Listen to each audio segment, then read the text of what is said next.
یا معاشرتی معاملات، ہر جگہ نبی اکرم صلی اللہ علیہ وسلم نے ہدایات دی۔ آج ہمارے پاس عالم اسلام میں سارے وسائل موجود ہیں، مادی وسائل کی کمی نہیں ہے، افرادی قوت کی کمی نہیں ہے، مہارت کی کمی نہیں ہے، لیکن ہمارا المیہ یہ ہے کہ ہمارے پاس ایک تو اسلامی قیادت نہیں، دوسرا ہماری صفوں میں اتحاد نہیں، تیسرا ہم جہاد کے معنی کو فراموش کر بیٹھے ہیں، اور چوتھا سب سے بڑی بات جو ہمارے لیے اس وقت ایک سہانی روح بنی ہوئی ہے وہ یہ کہ ہم عقیدت کا دعویٰ کرتے ہیں، لیکن نبی اکرم صلی اللہ علیہ وسلم سے عقیدت کے اس دعوے کا جو حقیقی تقاضا ہے اس کو پورا نہیں کرتے۔ نبی رحمت صلی اللہ علیہ وسلم نے خود انسانوں کو یہ بات بتائی کہ تم اگر اللہ کے محبوب بننا چاہتے ہو تو اس کا راستہ سوائے اس کے اور کوئی نہیں، قل ان کنتم تحبون اللہ فاتبعونی، میری اتباع کرو۔ تو اس تمام مسائل کا حل اتباع رسول ہے، قیادت سے لے کر عام آدمی تک، حکمرانوں سے لے کر تاجروں تک، اور ایک ایجوکیٹر اور استاد سے لے کر ایک طالب علم تک، گھریلو خاتون سے لے کر ایک بہت ہی اعلیٰ تعلیم یافتہ معاشرے کے کسی شخص تک، تمام کے تمام لوگ اگر اس اسوہ حسنہ کے اوپر کاربند ہو جاتے ہیں تو ہمارے پاس کسی چیز کی کمی نہیں ہے، ہمیں دشمن سے ڈرنے کی ضرورت نہیں ہے۔ نبی اکرم صلی اللہ علیہ وسلم نے جو اسوہ حسنہ ہمارے سامنے پیش کیا تھا، آج کے دور میں مختلف لوگ اپنے اپنے انداز میں کچھ نہ کچھ ایسا کام کر رہے ہیں جسے وہ سنت کا احیاء کہتے ہیں۔ بلا شبہ ان لوگوں کے بارے میں ہم یہ نہیں کہہ سکتے کہ وہ مخلص نہیں ہیں، یقیناً ان کے اندر اخلاص ہوگا، انہوں نے حضور صلی اللہ علیہ وسلم کے دین سے یہ بات سمجھی ہے اور اس کے مطابق وہ کام کر رہے ہیں، لیکن حضور صلی اللہ علیہ وسلم کا اسوہ حسنہ آج کے پرآشوب حالات میں جو ہمارے سامنے آتا ہے وہ یہ ہے کہ جہاد قیامت کے دن تک جاری رہے گا، اور جہاد کے اپنے میدان ہیں، جہاد کا ایک شعبہ قتال ہے اور ایک وسیع تر جہاد کا مفہوم ہے جس میں زبان کا جہاد ہے، قلم کا جہاد ہے، اور شعور کے ساتھ رائے عامہ کو منظم کرنے کا جہاد ہے، اور اس مقام سے جو مقام فیصلہ کرنے والا مقام ہے، یعنی تنفیذی منصب،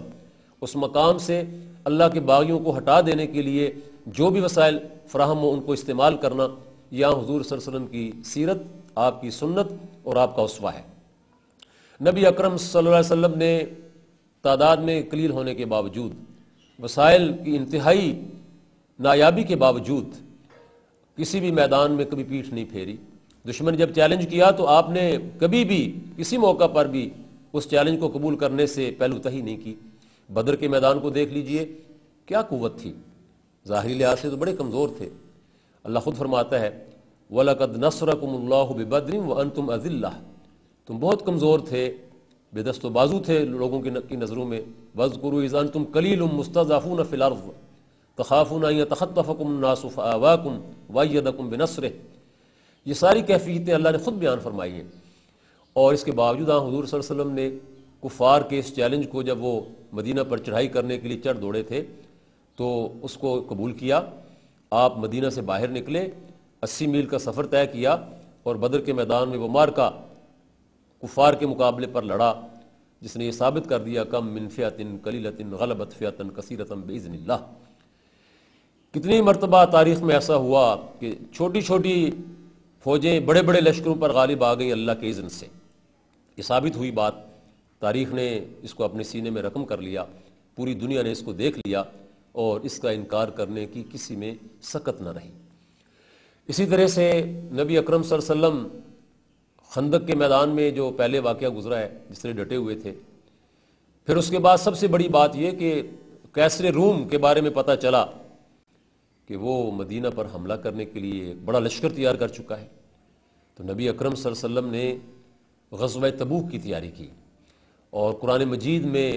اس کا نقشہ اللہ رب العالمین نے سورہ توبہ میں پوری طرح سے کھینچا ہے۔ اس کو پڑھنا چاہیے، مطالعہ کرنا چاہیے، کیسے حضور اور صحابہ کرام تیار ہوئے اور کیا کیفیت تھی۔ اور یہ دیکھیے، یہ جرأت مندانہ فیصلہ تھا کہ آپ ہتھیار بند ہو کر 30,000 صحابہ کی معیت میں تبوک کی طرف روانہ ہوئے، اور کیسر روم کو ہمت نہیں ہوئی کہ وہ مقابلے پر آ سکے، وہ بھاگ گیا میدان سے۔ حضور مہینے سے زیادہ وہاں پر مقیم رہے، اور وہاں آپ نے مختلف قبائل کے ساتھ معاہدے بھی کیے، اور ان معاہدوں کے نتیجے میں اسلام کو بہت تقویت حاصل ہوئی۔ یہ ثابت ہو گیا کہ کیسر روم سپر طاقت نہیں ہے، سپر طاقت اہل ایمان ہے۔ جب حضور صلی اللہ علیہ وسلم نے دنیا کے بادشاہوں کو خطوط لکھے تھے، اس وقت ایران کے شاہ کسریٰ نے حضور صلی اللہ علیہ وسلم کے نامہ مبارک کو پھاڑ دیا تھا، اور جو صحابی خط لے کر گئے تھے وہ بڑے غمزدہ ہوئے تھے، اور انہوں نے آ کر رپورٹ دی تھی۔ لیکن حضور صلی اللہ علیہ وسلم کا حوصلہ بھی دیکھیے اور ظرف بھی دیکھیے۔ آپ نے اس کو برا بھلا کہنے کی بجائے ایک تبصرہ فرمایا، صحابہ کو آپ نے حوصلہ اور ان کی تشجیع فرمائی۔ آپ نے فرمایا کہ اس نے میرا خط نہیں پھاڑا، انہو مزق ملکہ کل ممزق، اس نے تو حقیقت میں اپنی سلطنت کے ٹکڑے ٹکڑے کر دیے ہیں۔ اور پھر جب حضور صلی اللہ علیہ وسلم کو گرفتار کرنے کے لیے اس نے اپنے یمن کے والی کو لکھا کہ اس کو گرفتار کر کے میرے سامنے پیش کرو، اور وہاں سے ایک دستہ لے کر آیا، تو حضور صلی اللہ علیہ وسلم اس وقت بھی نہیں گھبرائے، نہ اشتعال میں آئے۔ یہ دونوں باتیں بڑی اہم ہیں، نہ تو بزدلی ہے اور نہ چھچھورا پن ہے۔ آپ نے اس دستے کے لوگوں کو کہا کہ جاؤ تم چلے جاؤ اور انتظار کرو،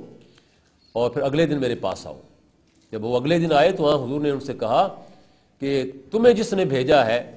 جسے تم اپنا رب مانتے ہو، گزشتہ رات میرے رب نے اسے قتل کروا دیا ہے، اور جاؤ جا کر اپنے گھر کی خبر لو۔ اور واقعتاً ایسا ہی ہوا تھا کہ اس رات کو خسرو پرویز کے اپنے بیٹے شیروے نے اس کے خلاف بغاوت کی، اسے قتل کیا اور حکومت پر قبضہ کر لیا۔ نبی اکرم صلی اللہ علیہ وسلم نہ اس وقت گھبرائے کہ یہ مجھے گرفتار کرنا چاہتے ہیں، نہ اس وقت گھبرائے جب کیسر روم نے حملہ کرنے کے لیے فوجیں ترتیب دے لی تھیں۔ کسی موقع پر حضور گھبرائے نہیں۔ یہ قتال کے میدان کی ایک تصویر ہے۔ رہا وہ میدان کہ جس میدان میں حضور صلی اللہ علیہ وسلم نے تلوار روک لینے کا حکم دیا تھا،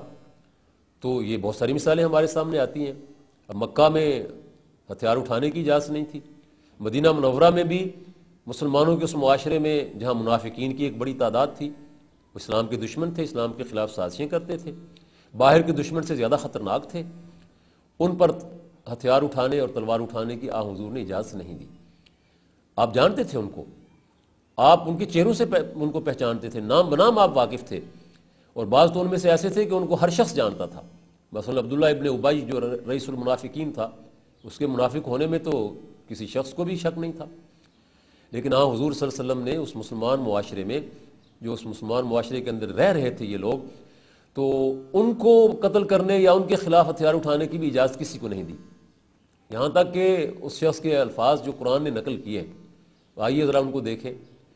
کہ حضور صلی اللہ علیہ وسلم ایک جہاد پر تشریف لے گئے،